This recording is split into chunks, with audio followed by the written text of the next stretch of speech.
another ramble.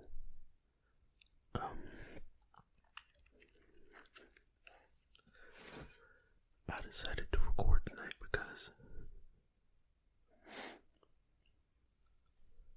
right now I'm in the process of experimenting. I'm trying to find not really a budget, but more cost-effective way than buying a commercial, like level 4 plate. So I thought I'm cheating by getting AR-500 steel, and then,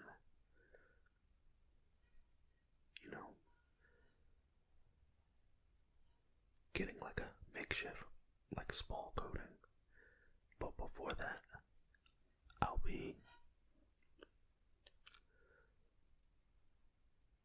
applying 2 types of ceramics.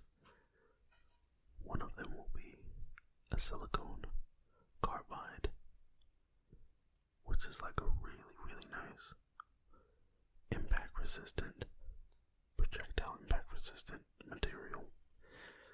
And then just like a slightly thicker commercial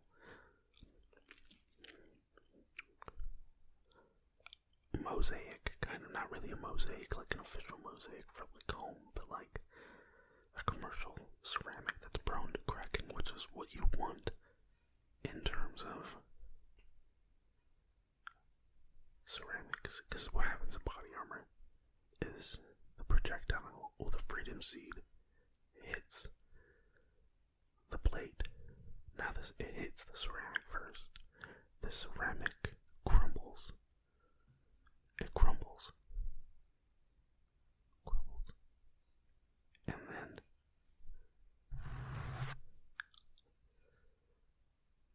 the crumbled ceramic pretty much dissipates the energy while it shatters. So then it slows the projectile down enough to where the steel plate can eat it or like stop it. Then you got like composite armors where it's like ceramic and then like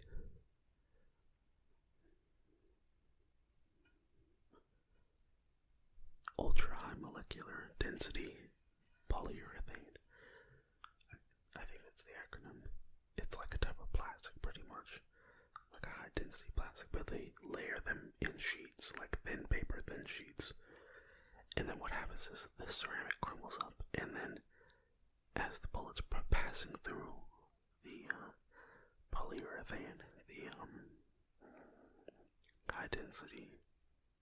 high molecular density polyurethane, each layer slows the bullet down, and then the later layers capture the projectile. Now the issue with like body armors that don't have a steel backing, the issue with those is that, like, if it's a composite and a ceramic armor, you don't have edge-to-edge cover. So for example, right here I've got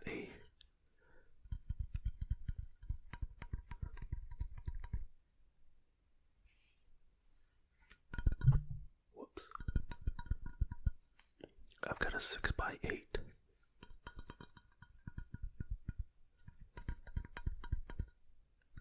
Got a 6x8 level 3 plus plate. Since this is a steel plate, it's got edge-to-edge protection. So if I hit this thing with a freedom seed, like a half inch from that very edge, I'm pretty certain it will stop it. Now if this was a composite, it would probably pass right through, because with a composite, the effective, I think you've got 2 inches, so 2 inches from the outside for it to be considered effective for the National Institution of Justice rating. So if you got like a level 4 plate that's composite, if you hit the edge, that's going straight through. So I like steel better, or like hybrid armors where it's like ceramic.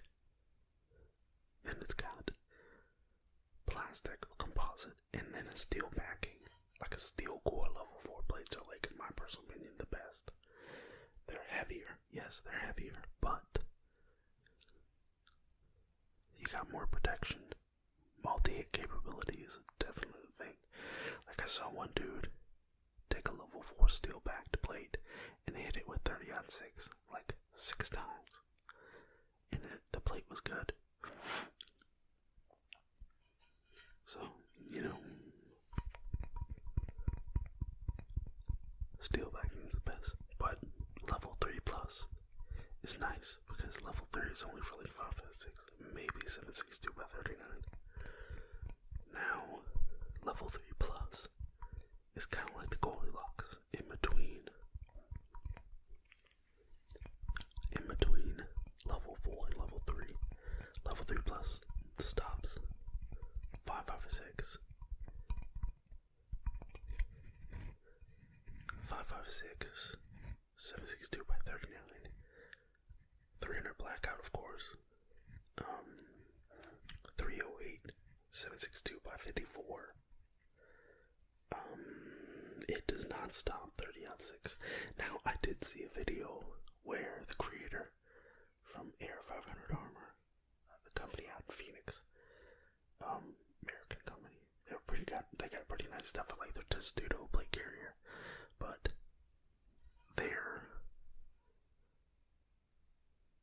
the main guy, I think his name is Tyler, he had a video where he had a level 3 plus plate, and then behind that he had a level 3A or their proprietary rhyme leg, level 3A backer, rhyme leg,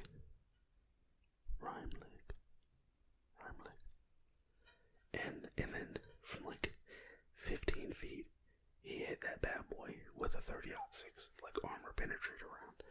That thing went clean through the steel plate, but the rhyme leg level 3A backer caught it, so technically there was no penetration. You would have survived that. Now you probably would have had a bruised rib or like a fracture, like a incomplete fractured rib, because that 30-06 hits hard, hits like a jackhammer. So it's just crazy.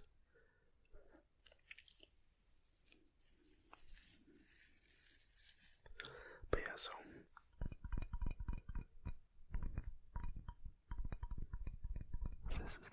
this is that level 3 plus, level 3 plus plate. Now I do have two 10x12 steels with a level 3 plus with a level 3A rhyme leg backer. So, and I train with it too, so like I'll do calisthenics and cardio with the plate carrier on, and you know,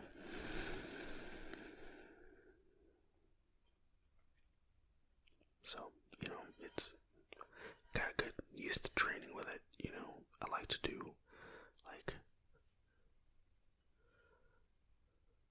long hikes or like ruck marches. They do them a lot in the military. We did them when I was a trumpet player. Not to sound nerdy, but in the marching band at the high school I went to, our section leader and squad leader. I was the second squad leader since it was like 30 of us, I think. It was a lot of us. And the other squad leader, and then the captain, or the lieutenant, the captain, and then me. There was kind of a rank in terms of musician leadership for the marching band, and the lieutenant and the captain, both of their parents were like, one guy was, one gonna say they were both definitely SOCOM, like special operations or whatever, yeah. And one was in the Army and one was in the Marines. I don't know if one was MARSOC or not, but they're both cool dudes, but,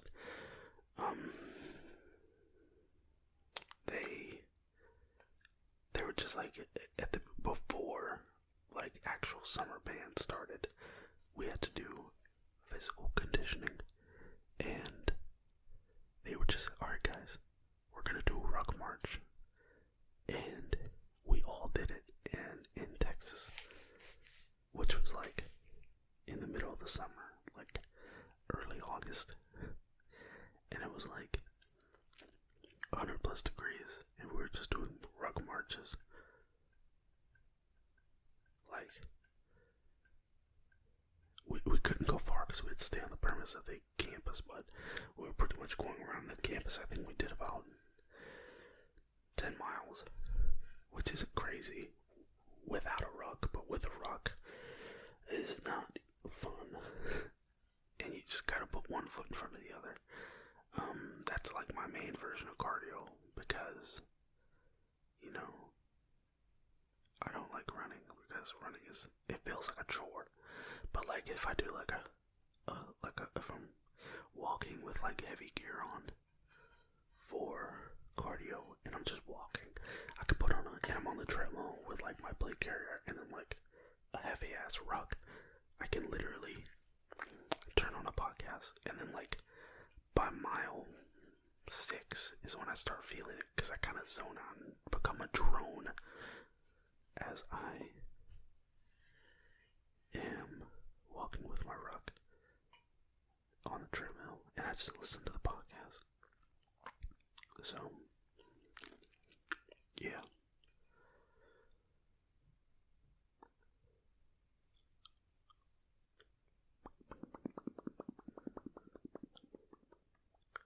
I don't know, I'm just making noises, really.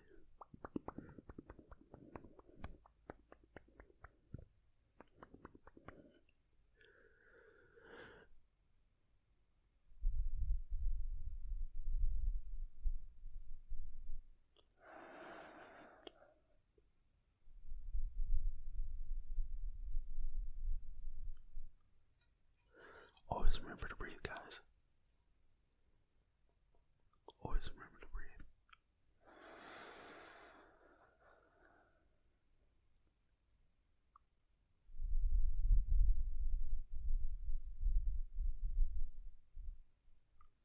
Never forget to breathe.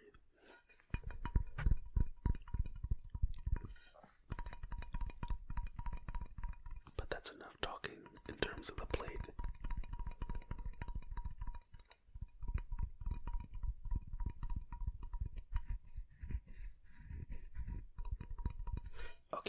Okay, I'm sorry. I'm gonna talk about the plate a little bit more. Okay, so some dude literally asked me, hey, what's the strike phase of this plate? And I was like, yo dog, this is a curved plate. What do you think is the strike phase?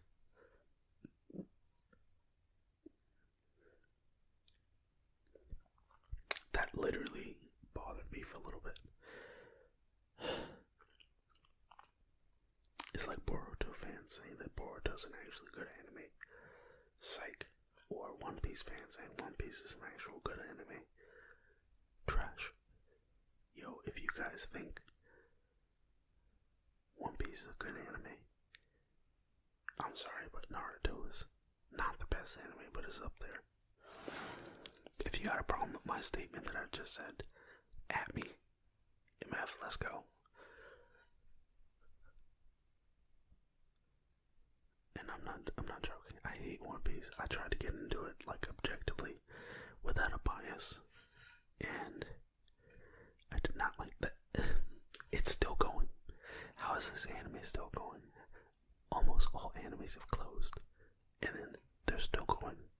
Even like yeah, you can say Dragon Ball's still going, but it's trash, and it's still going.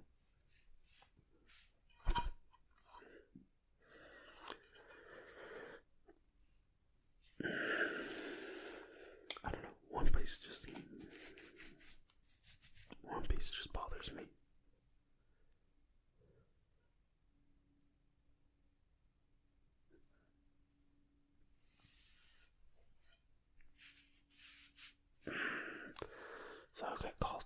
chondritis, which isn't fun. I got a broken rib a few years back, and then chondritis just is a part of my life now. And it sucks. Pretty much, it makes breathing fun. It's uncomfortable, really. There was a point where I thought I was having a heart attack, and this was like a few years ago. I was like early 20s, I think like 22. And they were like, "Do you smoke?" And I was like, "No." It's like EKG shows that you're good. They were like, "Do you smoke?" No. And I was actually in the process of losing weight, so they were like, "Your blood pressure is good." They were like, it's not even, it's like really solid. Blood pressure's good. Oxygen level's good. EKG is normal. You know, stuff like that. So I was like, oh, okay. But then, like, I would go to bed and then couldn't breathe and then had chest pains. But it was chondritis. They did an x-ray and they were like, oh yeah, that's what it is. Yeah, son. They were like, how long ago did you break that rib? And I was like, oh, so and so. And they were like, oh, okay. That's what you got, dog. GG. Let's go. And they got me on naproxen. Naproxen sucks so bad. It is my least favorite prescription that I've ever been prescribed. Word of advice. Anyone who watches this or listens to this and gets prescribed naproxen, be sure you eat before you take it. I made that mistake. Excuse me. I made that mistake, and I literally had like ulcers that were so uncomfortably painful that I had to call in, and I rarely did that. And it wasn't fun. It wasn't fun at all. And I was just rolling on the ground, holding my stomach. It was bad. But yeah, you know, be sure to eat before you take it. Like, if someone robbed me and was like, yo, you got it, yo, give me the money in the bag, or some shit like that. I don't know what criminals say nowadays. I'll not get done up, son. This house is protected by a crazy Texan with freedom seeds and a carbine. But one of these days, I'm gonna get mugged and have naproxen on me and be like, they'll be like, what you got? I'll be like, yo, I've got this prescription. It's like hydrocodone, but times 2. They're gonna be like, what? They're like, what's hydrocodone? It's a painkiller, like really good, heavy stuff. And I'd be like, okay. I said, you could sell this, or if you want to get high, you take it. But it's naproxen. And I'm lie to them and be like, hey, look, but what you do is, you take it, but you don't eat food, and then just like mess them up. They're just gonna be on the ground. They're gonna take too many. I'll be like, you need to take 3 of them hours, which you're only supposed to take like 1 to 2, depending on how bad the pain is. I'll be like, you take 3 to 4 of them hours, and then you don't eat, and then the dude's just crying because he's just so uncomfortable. I don't know. That's like the kind of shit I would pull.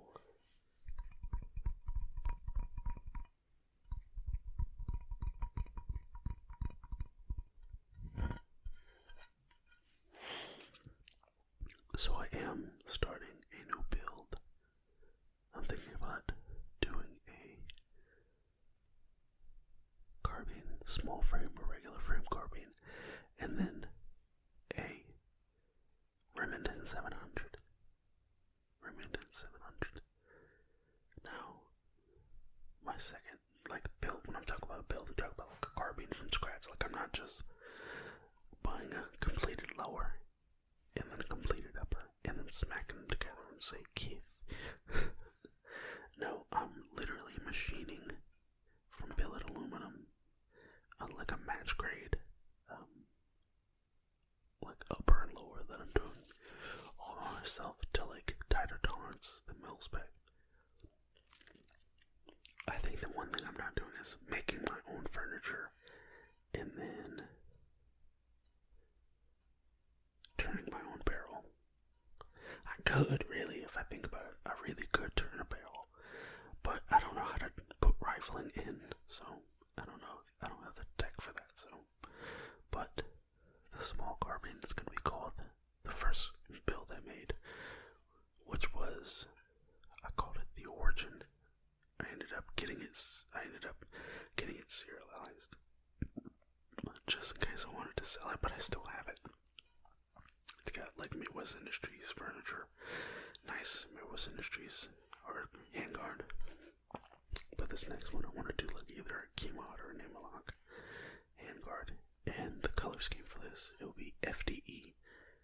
FDE is a lot like khaki or something like that, kind of like a tan. So it'll be like a khaki and then like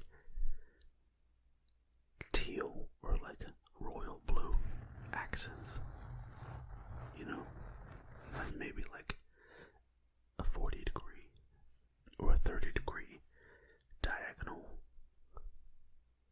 like teal stripe. Now that one's gonna be, I'm torn between chambering it in 223 Wild or 2545, which is kind of like the Goldilocks in terms of cartridges, in my opinion.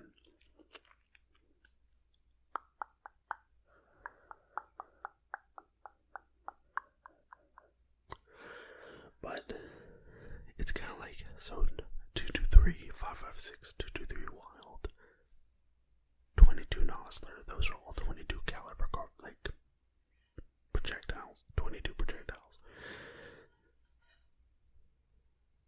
Now 308, 762 by 39, 65 Creedmoor, those are all like 30 cals. 300 Win Mag, stuff like that, those are all 30 cals. Now 2545 is a cross between the two, so 556, 223 is 22 caliber. 308, 300 Win Mag, stuff like that is 30 cal. 25 is in between 22 and 30, so it's like you're getting grain, like projectiles that are like 89 to like 110, 110 to 115 grain projectiles.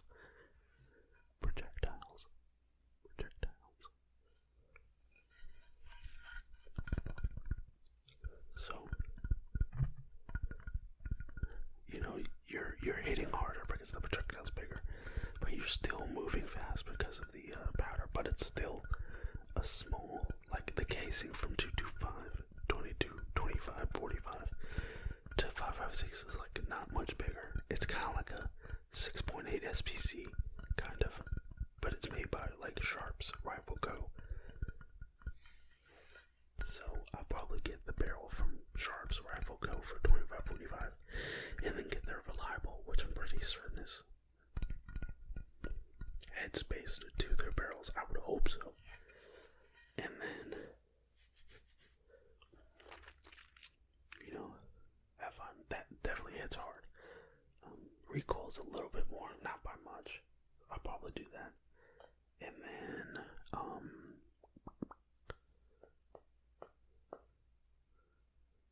but yeah, it's either 25.45 or 5.56 or 223 Wild, whatever. 223 Wild's kind of the Goldilocks in terms of 5.56. I think the difference between 5.56 and 223 is like the tolerances. I think 5.56 is a tighter tolerance, so you can shoot 223 out of 5.56, but you can't shoot 5.56 in a 223 barrel. I think it might explode or get stuck or whatever. I don't know. Just don't do it, guys. Which is why I always tell people to get 5.56 barrels. Don't get a 223 barrel because you don't want to jam a 5.56 cartridge in there and blow your gun up, I guess. But I don't know.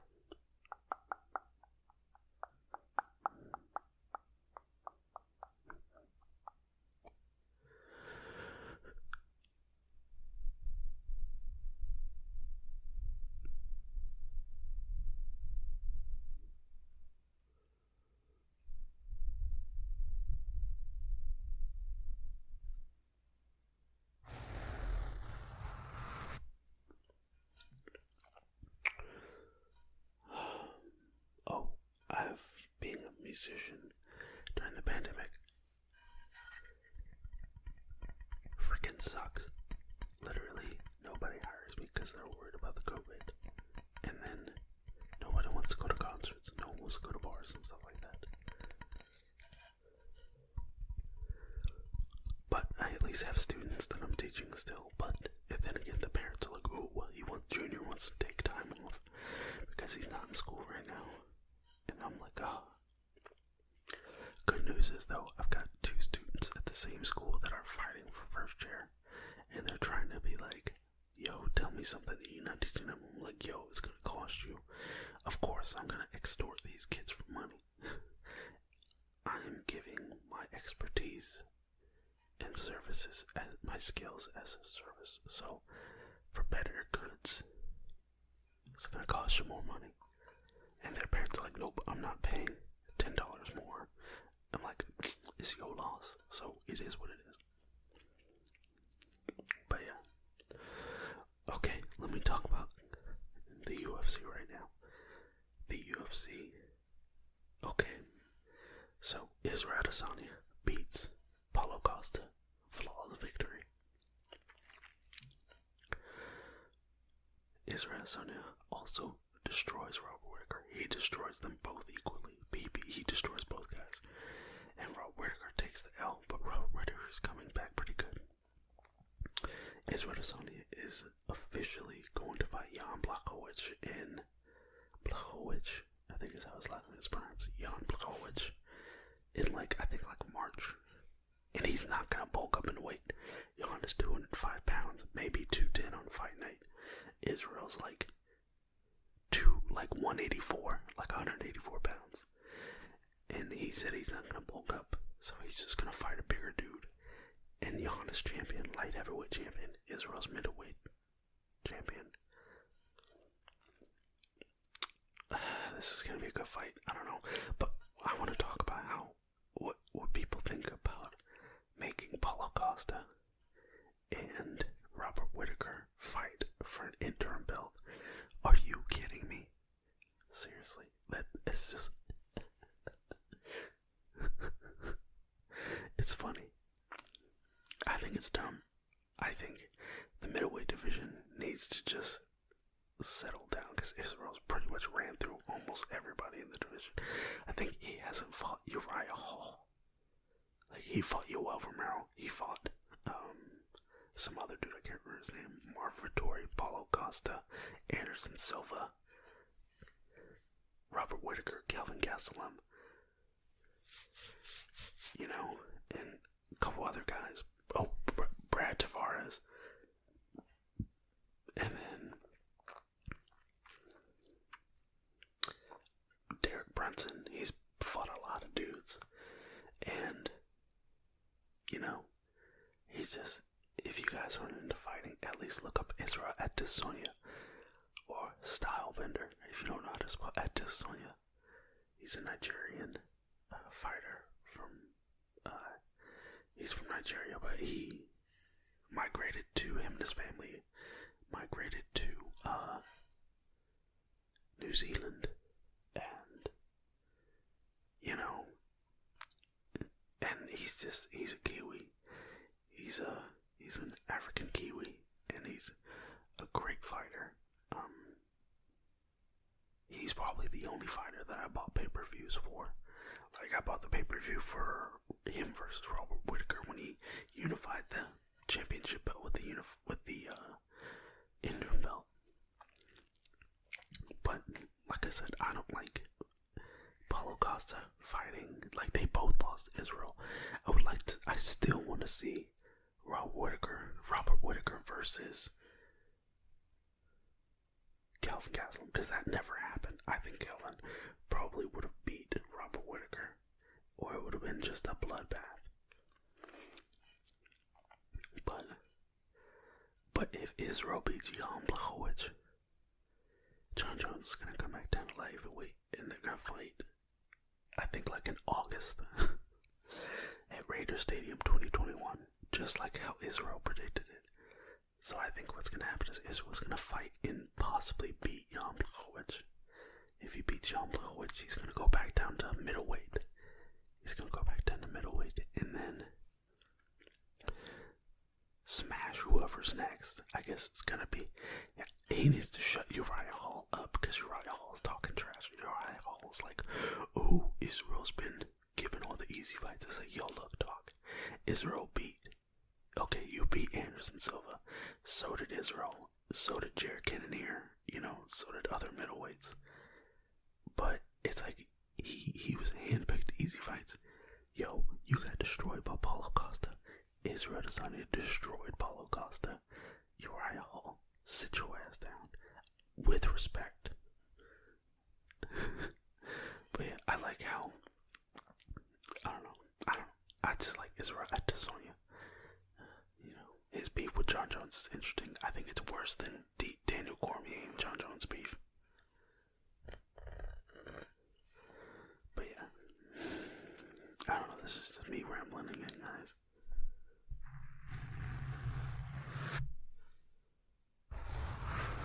The video after this will probably be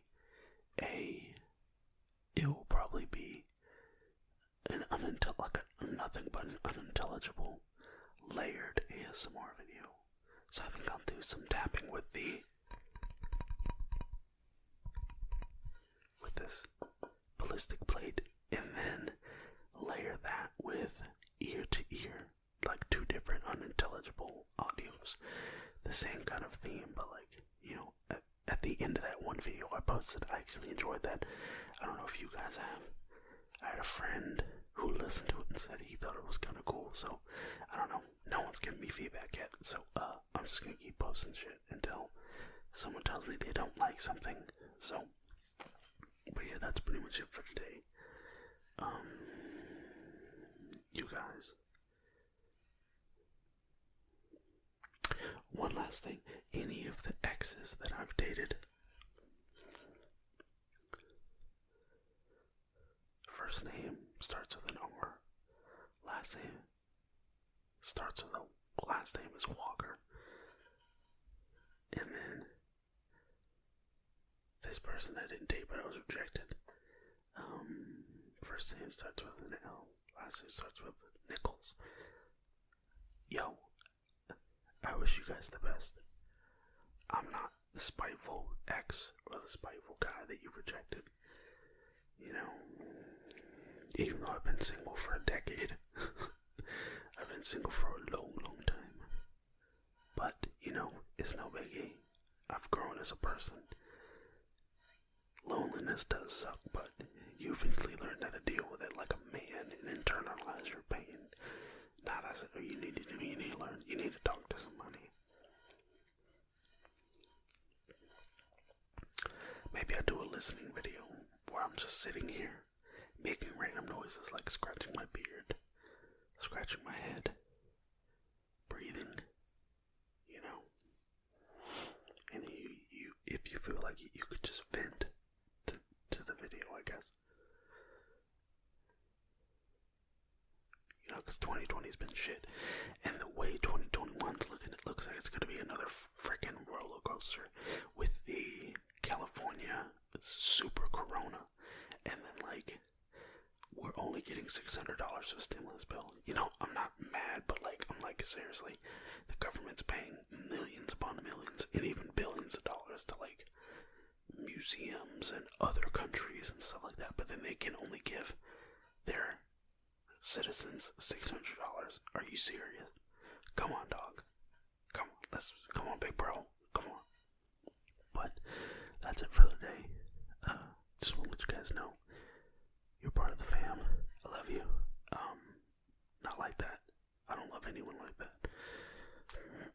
Nah, screw it. I love you guys. You guys are the best. Anyone who leaves a like, just remember you're loved. If you don't leave a like, you're loved too. Just not as much as the guys that leave a like and subscribe. Love you guys, all you. Just remember, stay hydrated, work out, get a good pump, and you know, take care of yourselves. Healthy mind, healthy body, healthy soul. I don't know. Take care of yourselves, guys.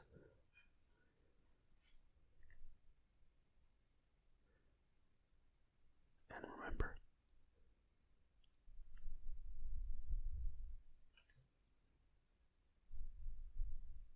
is nothing.